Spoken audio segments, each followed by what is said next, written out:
भवतु सर्वमङ्गलम्।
मित्रों, हमने पहले वीडियो में देखा कि केशव सर ने कैसे संघर्ष किया है और ये हिवाली जिला परिषद स्कूल को कैसे डेवलप किया है।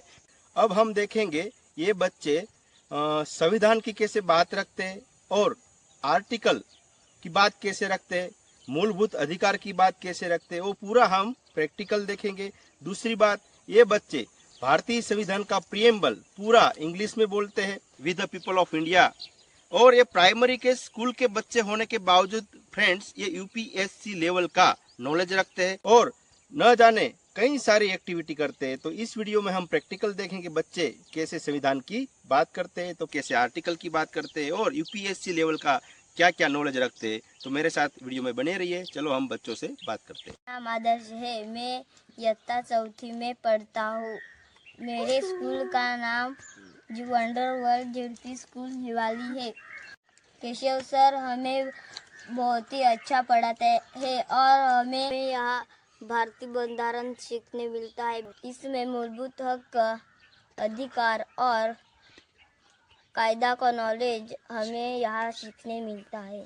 और मैंने क्या किया था, मैं जब कॉम्पिटिटिव की तैयारी कर रहा था तब मुझे मेरा तो वैसा पॉलिटिक्स स्पेशल था, राज्यशास्त्र। लेकिन मैं जब एग्जाम के लिए जाता था तो आर्टिकल भूल जाता था। अच्छा।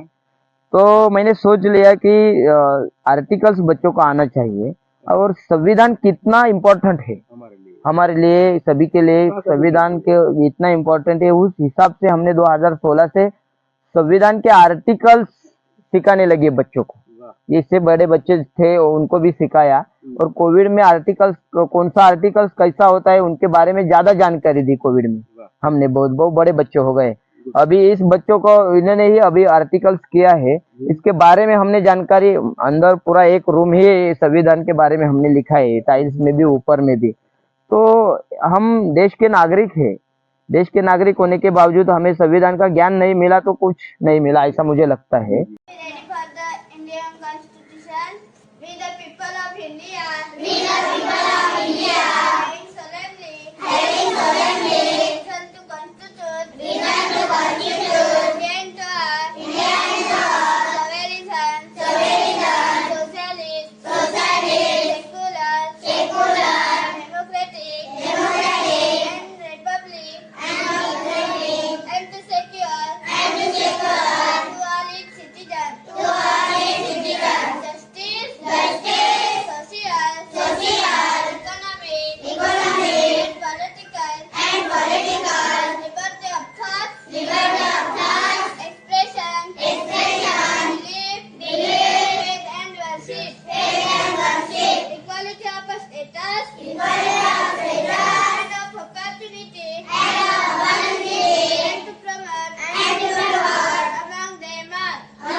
कलम 14,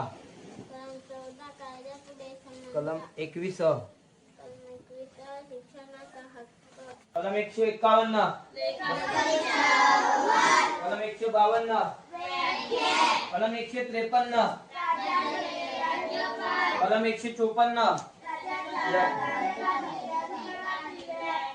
कलम 101, 102, कलम क्रमांक 52, क्रमांक 330। देश के नागरिक होने के बावजूद हमें संविधान का ज्ञान नहीं मिला तो कुछ नहीं मिला, ऐसा मुझे लगता है। तो इसलिए संविधान के बारे में हमारा मूलभूत मौलिक अधिकार कौन सा है, मौलिक कर्तव्य कौन से है, तत्व कौन से मौलिक, और जो घटना का आर्टिकल से 32 वो भी बहुत सारा इम्पोर्टेंट है। और हाँ, और भारत के संसद कैसा चलता है, या हर एक राज्यों का, हाँ, राज्य प्रणाली कैसी चलती है, उसके बारे में बच्चों को जानकारी देना। क्योंकि हर एक सब्जेक्ट में अभी भी है 5वीं 6ठी कक्षा में, लेकिन लास्ट पेज में है 2-3 पेज, तो कोई सिखाता भी नहीं, कोई उसके बारे में जानकारी भी देता नहीं, तो वो ज्यादा इम्पोर्टेंट है। उस हिसाब से हमने संविधान के बारे में बच्चों को जानकारी देना शुरू किया। और आगे जाके जब कॉम्पिटिटिव की तैयारी करेंगे तो उनको कोई प्रॉब्लम नहीं आएगा, क्योंकि कुछ भी तैयारी करनी हो तो राज्य शास्त्र तो है ही, उसके बारे में तो जानकारी देना ही है। उस हिसाब से हमने वो पूरा संविधान के बारे में जानकारी दी। मूलभूत हक्क क्रमांक 1, समानतेचा हक्क। मूलभूत हक्क क्रमांक 2, क्रमांक 3, क्रमांक 4, क्रमांक 5, शैक्षणिक हक्क। क्रमांक 6, घटनात्मक उपाययोजनेचा हक्क। क्रमांक 15,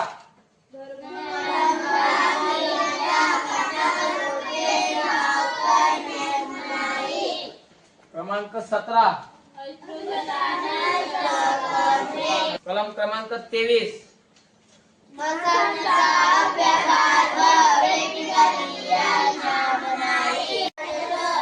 कलम 24,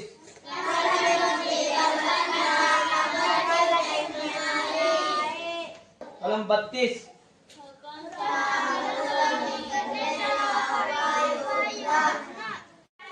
मूलभूत कर्तव्य 1, संविधानाचे पालन करावे, संविधानाचे आदर्शांचा राष्ट्रध्वज व राष्ट्रगीताचा आदर करावा। मूलभूत कर्तव्य 2, स्वातंत्र्याच्या चळवळीला प्रेरणा देणाऱ्या आदर्शांचे पालन करावे। मूलभूत कर्तव्य 3, देशाचे सार्वभौमत्व, एकता व अखंडत्व सुरक्षित ठेवण्यासाठी प्रयत्नशील असावे। हे काय आहे? हा पाण्याचे थेंब आहे, बरोबर? ते कुठून येतात? या ढगातून येणार। या ढगातून पावसाचे थेंब वरती जातात की तरंगतच राहतात की कुठे जातात? ते त्या ढगामधून हे थेंब जमिनीवर येणार, सपाट जमिनीवर येणार, किंवा डोंगर असेल तर डोंगरावर, सगळीकडे येणार। जिथं ढग जमा झालेत त्या ठिकाणी पाऊस पडणार, बरोबर?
माझ्या बाबांची आई, माझ्या बाबांची बायको, माझ्या बाबांचा मुलगा,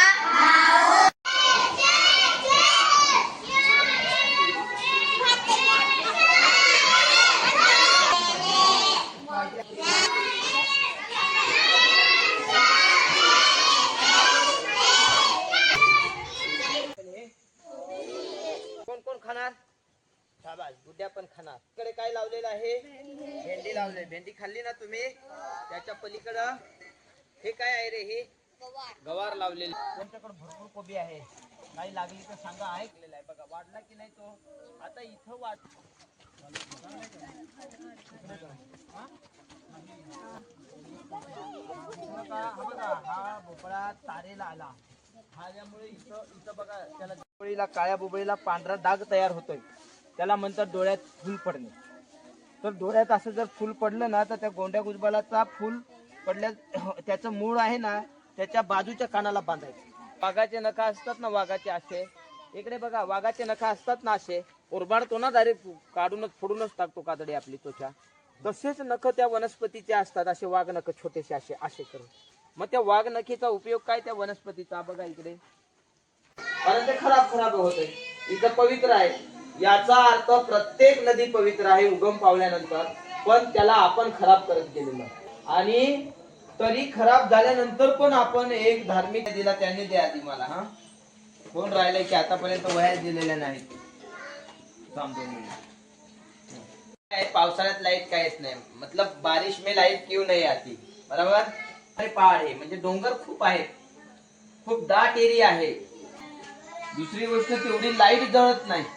ही शासनाला किंवा लाईटच्या त्या कंपनीला परवडेल मोठे मोठे खांब, कारण त्याला खर्च जास्त येतो. त्याच्यामुळे आपल्याकडे ती लाईट नाही. आपण वाघेरेच्या पुढे गेलो त्र्यंबक साईडला, तर मोठे टॉवर, जसे मोबाईलचा टॉवर आहे. आई, माझ्या बाबांची आई, माझ्या बाबांची बायको, माझ्या बाबांचा मुलगा. This is good for your achievement.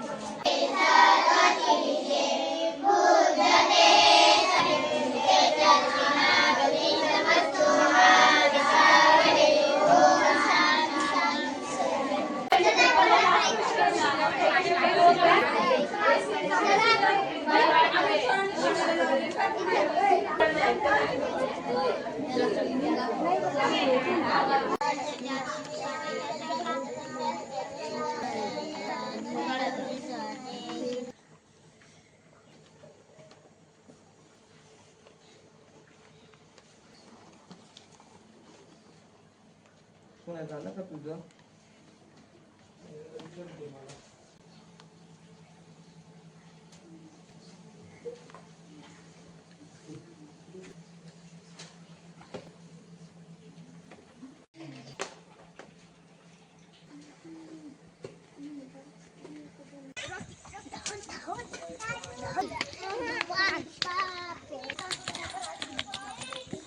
मैंने आपको शेयर करवाया जिला परिषद स्कूल हिवाली का, और बच्चों से भी हम मिले। तो कमेंट बॉक्स में आप जरूर बताइए कि आपको ये स्कूल कैसा लगा।